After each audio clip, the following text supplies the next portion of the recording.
Ebenwell was a quaint, sleepy town nestled in a remote valley, far removed from the hustle and bustle of the modern world. The townspeople led simple lives, and the passage of time was marked by the changing seasons and the tolling of the Ebenwell Church's ancient bell. In the center of the town stood a peculiar relic of days long past, a stone well that had weathered centuries of history. The well, known as Ebenwell's Abyss, was surrounded by an aura of dread, for it was said to be cursed. Legends told of strange happenings, mysterious disappearances, and eerie apparitions linked to the well. Over the years, the townsfolk had learned to give the abyss a wide berth, for it was a place of superstition and fear. Tales of the well's cursed nature were passed down through generations. Some claimed that it was an ancient gateway to the netherworld, while others believed it was a vessel for the restless spirits of the town's history.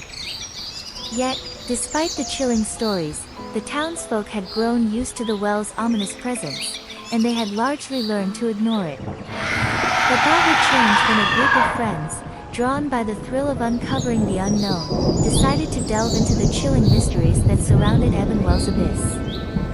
Among the group of friends were Sarah, an adventurous and fearless young woman, Mike, the joker of the group who couldn't resist a dare, Emma, the superstitious one who believed in the town's legends, and Alex, the rational thinker who sought to debunk the mysteries that shrouded the well. Sarah had heard the stories of the well from her grandmother, tales of an ancient evil lurking within its depths. Those tales had always fascinated her, and the lure of the unknown was too great to resist. She was determined to uncover the truth behind Ebenwell's Abyss, and her friends, despite their reservations, couldn't let her venture into the dark unknown alone.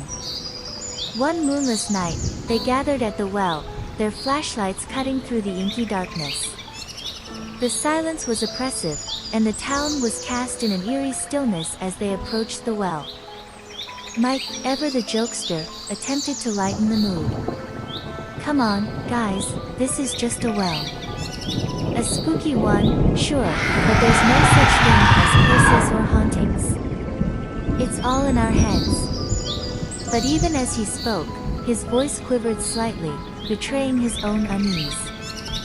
The legends of Ebenwell's Abyss had a way of weaving themselves into the collective consciousness of the town, and the ominous atmosphere was impossible to ignore. Emma, who had always been the most superstitious of the group, couldn't hide her discomfort. "I've heard stories about people who've approached this well and disappeared, never to be seen again," she whispered, her eyes darting nervously around the darkened town square.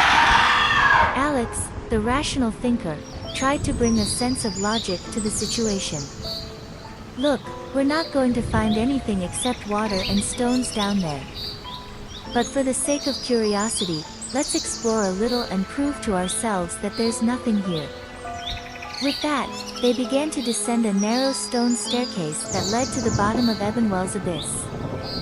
The stone walls seemed to close in on them, and the air grew cooler as they ventured further into the well's depths. As they reached the bottom, they were met with a chilling sight. The well was far deeper than they had anticipated, and the water below was still and dark, like a bottomless abyss. The walls of the well were adorned with odd symbols, etched into the stone by unknown hands. Emma's breath caught in her throat. "These symbols, they look ancient. What do they mean?" Alex examined the symbols with a flashlight, trying to decipher their meaning.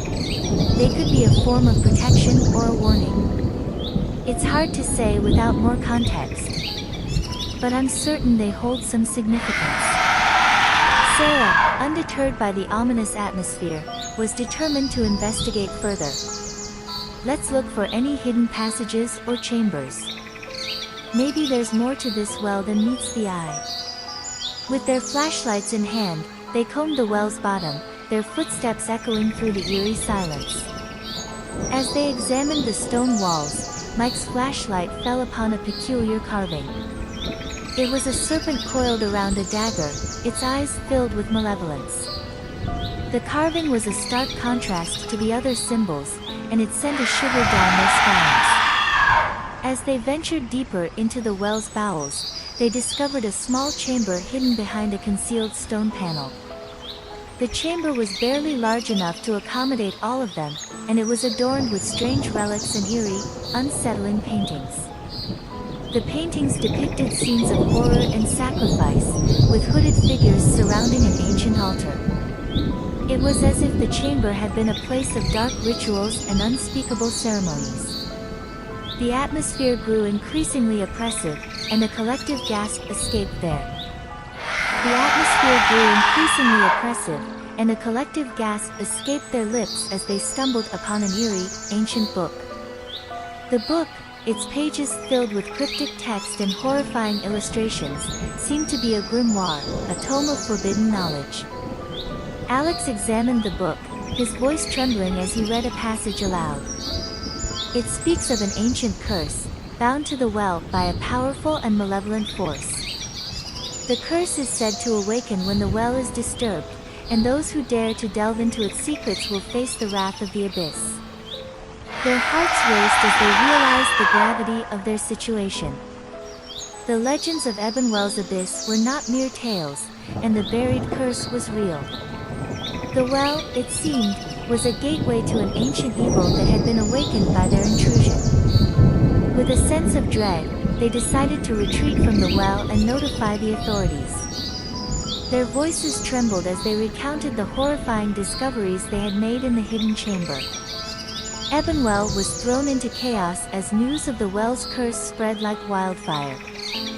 The townspeople were gripped by fear and unease, and the town's history was unraveled as the authorities delved into the mysteries that surrounded Ebenwell's abyss. The curse, it was revealed, had its origins in an ancient cult that had once resided in the town. The cult had worshipped a malevolent entity known as the Abyssal Serpent, and they had conducted dark rituals in the hidden chamber beneath the well. The curse had been placed on the well as a means of protecting their secrets, and it was said that disturbing the well would awaken the curse and unleash a vengeful force. As the authorities attempted to unravel the mysteries of the cult and the curse, strange occurrences began to plague Ebenwell. Unexplained phenomena, eerie apparitions, and a growing sense of dread swept through the town. It was as if the curse had been stirred by their intrusion, and the malevolent force that had been bound to the well was seeking revenge. The group of friends, Sarah, Mike, Emma, and Alex, found themselves at the center of the supernatural storm that had engulfed Ebenwell. Their lives were forever changed by the horrors they had unleashed, but they also discovered the strength to confront the ancient curse that had plagued their town. As the years passed, Ebenwell was transformed from a place of tranquility into a town that lived in the shadow of its cursed well. The once sleepy town became a place of haunting secrets and chilling mysteries, a place where the past and the present were inextricably linked by an ancient evil. And so, the chilling tale of Ebenwell's abyss, a haunted well that held a buried curse, was finally brought to light, and the town began to write a new chapter in its history, one that was haunted by the malevolent force they had awakened and the price they had paid for their curiosity and bravery.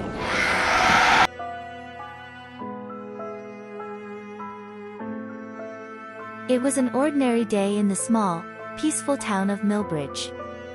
The sun hung lazily in the sky, casting a warm, golden hue over the picturesque streets.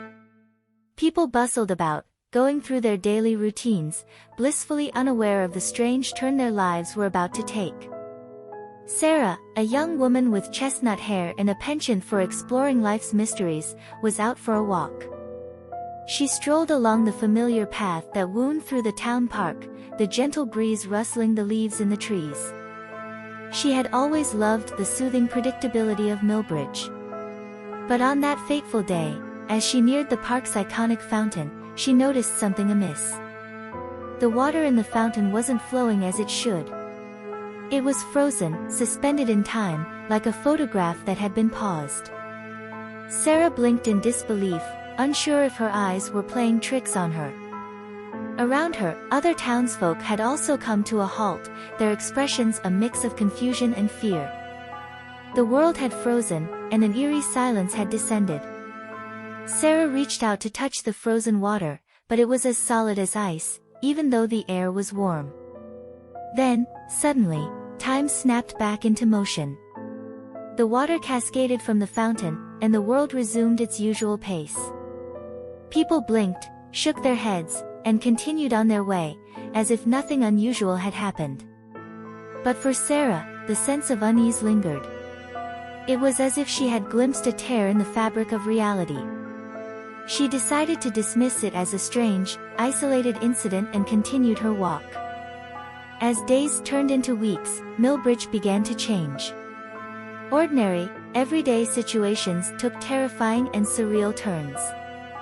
At the town's bakery, customers found themselves unable to leave as they ate their pastries, their chairs binding them in place.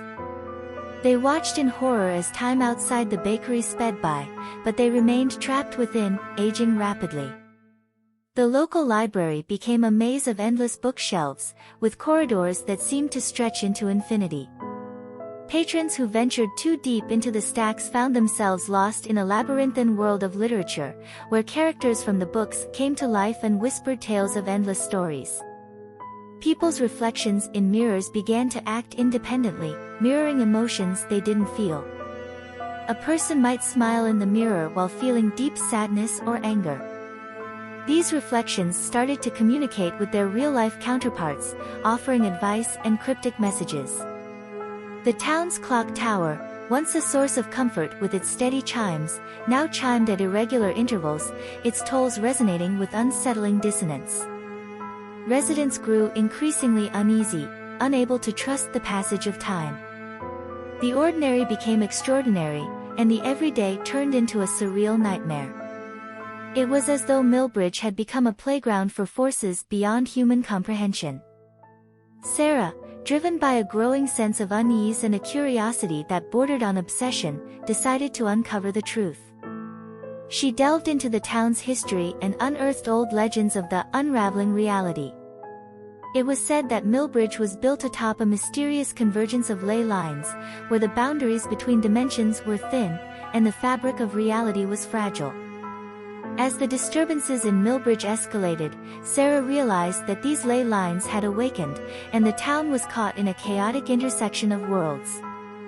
She believed that she was the only one who could set things right, but the more she dug, the deeper the mysteries became.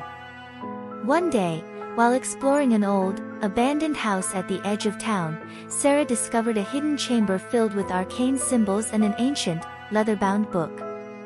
The book, known as the Chronicle of the Convergence, contained cryptic instructions on how to restore balance to the unraveling reality. Sarah, determined to save her town, followed the instructions and embarked on a perilous journey. She ventured through surreal landscapes, facing bizarre and nightmarish challenges that seemed to defy the laws of physics and reason. She encountered sentient doorways that led to other dimensions, surreal landscapes where time flowed backward, and conversations with entities from beyond the known universe. Sarah's own reflection in a shimmering mirror guided her, offering cryptic advice and solace in the face of the incomprehensible. As Sarah delved deeper into the mysteries of the ley lines, she uncovered the origin of the disturbances. The town had been built on the ruins of an ancient civilization that had harnessed the power of the ley lines. Their experiments had left rifts in reality that now threatened to consume Millbridge. With the knowledge she gained, Sarah returned to Millbridge to confront the source of the disturbances. The town had become a nightmarish hellscape, where buildings morphed and twisted, and gravity shifted like a fickle mistress. In the heart of Millbridge, Sarah found the ancient machinery that controlled the ley lines. The monstrous, otherworldly entity that had been awakened by the disturbances guarded it. With courage and determination, Sarah faced the creature and engaged in a battle that transcended the boundaries of reality. The battle was a surreal and mind-bending spectacle, with the laws of physics and reason defied at every turn. Sarah, armed with the knowledge from the Chronicle of the Convergence, used her understanding of the ley lines to challenge the creature's dominion over the unraveling reality. With a final, world-altering clash, Sarah succeeded in sealing the rifts and restoring the town to normalcy. The creature was banished, and the ley lines were once again dormant. Millbridge returned to its ordinary, peaceful state, as if the nightmares of the unraveling reality had never occurred. The townsfolk, blissfully unaware of the battles fought in the shadows, went about their lives as they always had. Sarah, forever changed by her experiences, kept the chronicle of the Convergence as a reminder of the surreal journey she had undertaken. She had glimpsed the unraveling of reality itself and had played a pivotal role in restoring the fragile fabric of existence. And though the town of Millbridge remained ordinary, beneath its peaceful surface lay the memories of an extraordinary, terrifying adventure, a reminder that even in the most mundane of places, the boundaries of reality are never truly set in stone, and the ordinary can, at any moment, take a terrifying and surreal turn.